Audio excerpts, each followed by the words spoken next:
Mga boss, alam nyo ba na ang 18650 battery ay pwede natin magamit sa wall clock? Tama ang nadinig nyo mga boss, pwede yan at sa video na ito, tuturo ko kung paano yun gawin. Sobrang dali lang mga boss, basta tapusin nyo yung video para masundan nyo yung ating tutorial. Bago tayo mag-umpisa, narito muna ang mga materyales na kakailanganin natin. Una ay itong transistor na BC547. Ilalagay ko na lang sa description yung link nito o kung may malapit na electronic shop dyan sa lugar nyo, pwede na kayo dun bumili.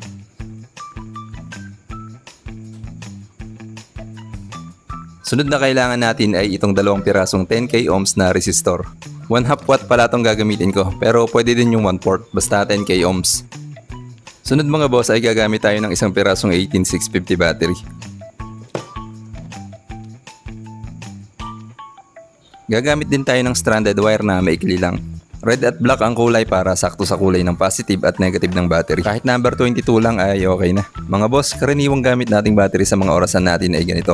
AA ito na 1.5 volts. Tumatagal naman to ng ilang buwan kahit yung ganito lang namumurahin. Kaso nga lang, pag nalobat na, tapon na. Check natin kung ilang volts na ang karga niya. Set lang natin sa DC yung tester. Ayan mga boss, meron siyang 1.6 volts. Mataas pa yung karga niya, hindi pa kasi ito nagagamit. Check din natin yung 18650 na gagamitin natin.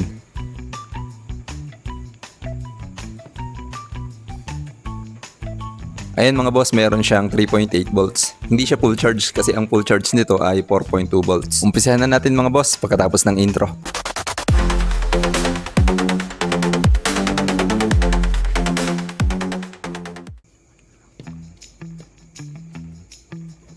Ang una natin gagawin ay ibubuka natin yung 2 pin sa magkabilang gilid ng ating transistor na BC547.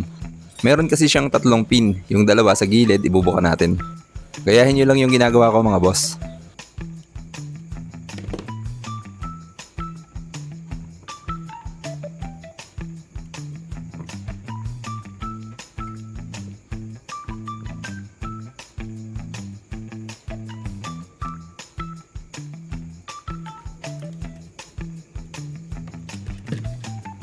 Pagkatapos, maghihinang na tayo.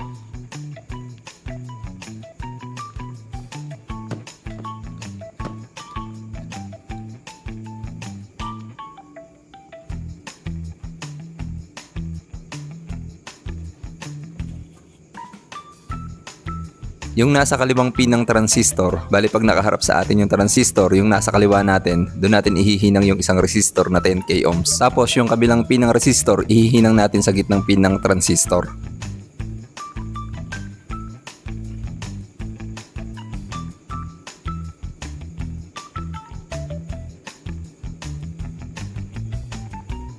Yung isang pin ng resistor, ihihinang natin dito sa gitnang pin ng transistor.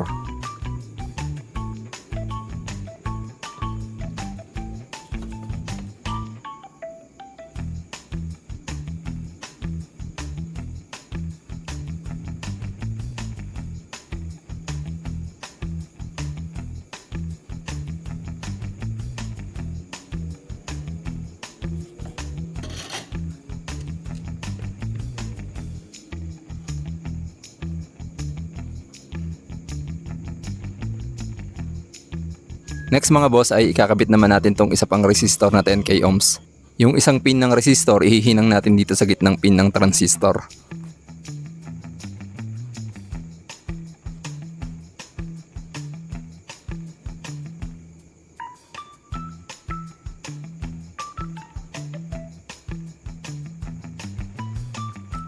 Putulin natin yung mga sobrang pin.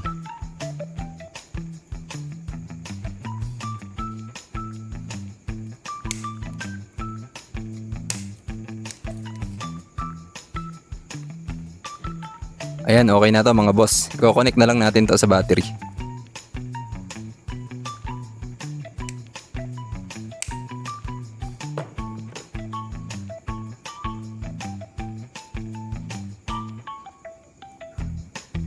Ayan mga boss, ganito siya. 'Di ba? Sobrang dali lang.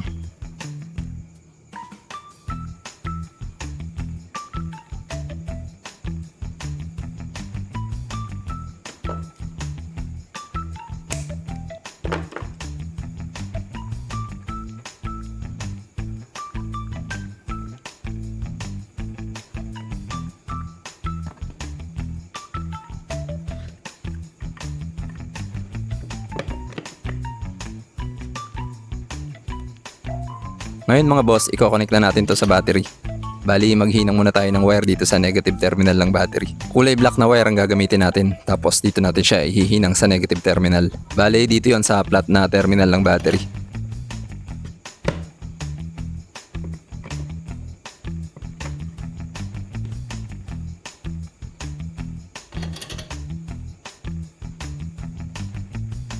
Lagyan na rin natin ng wire yung positive terminal. Kulay pulang wire naman ang gagamitin natin dito.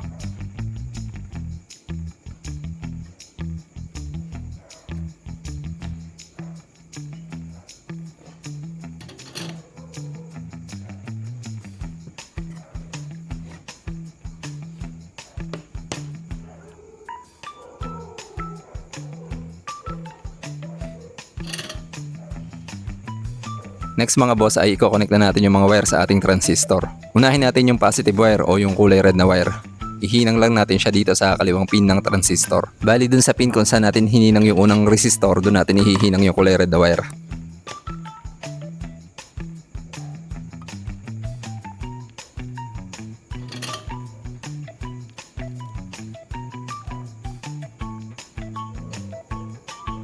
Tapos yung negative wire ng battery, ihihinang naman natin sa pangalawang resistor.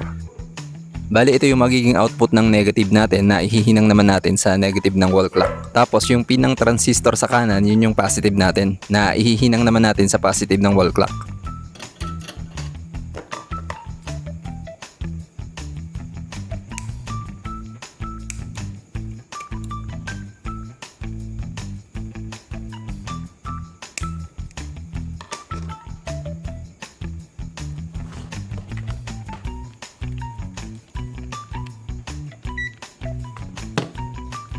I-test natin mga boss kung okay na. Set lang natin sa DC yung ating tester. And mga boss, itong mismong battery ay may 3.8 volts na karga.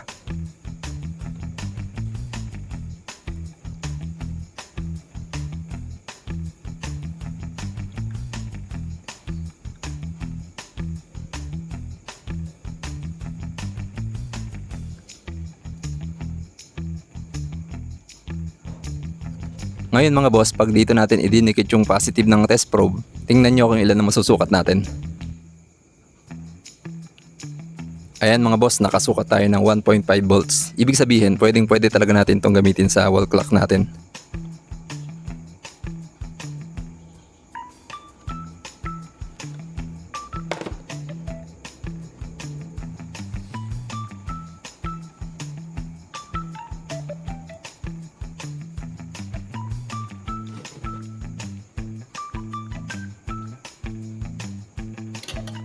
Lalagyan pa natin ng wire mga boss. Bali itong wire na to ang ihihinang natin sa wall clock. Doon sa pinaglalagyan natin ng battery sa wall clock.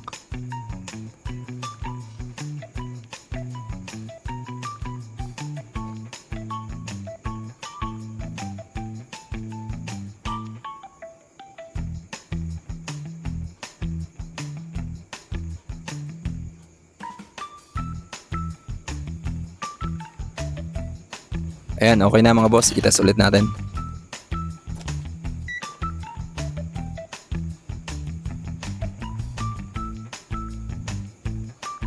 Ayan mga boss, 1.5 volts ang output niya.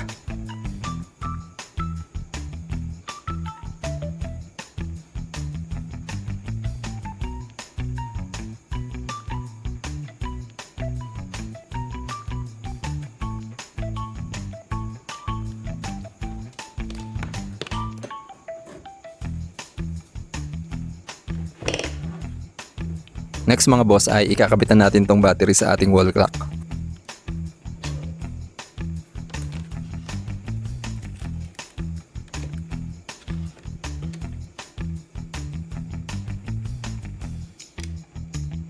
Lagyan muna natin ng lead yung mga paghihinangan natin.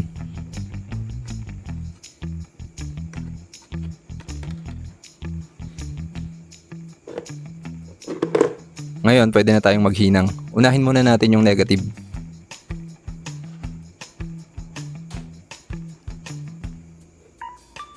Tapos, positive naman.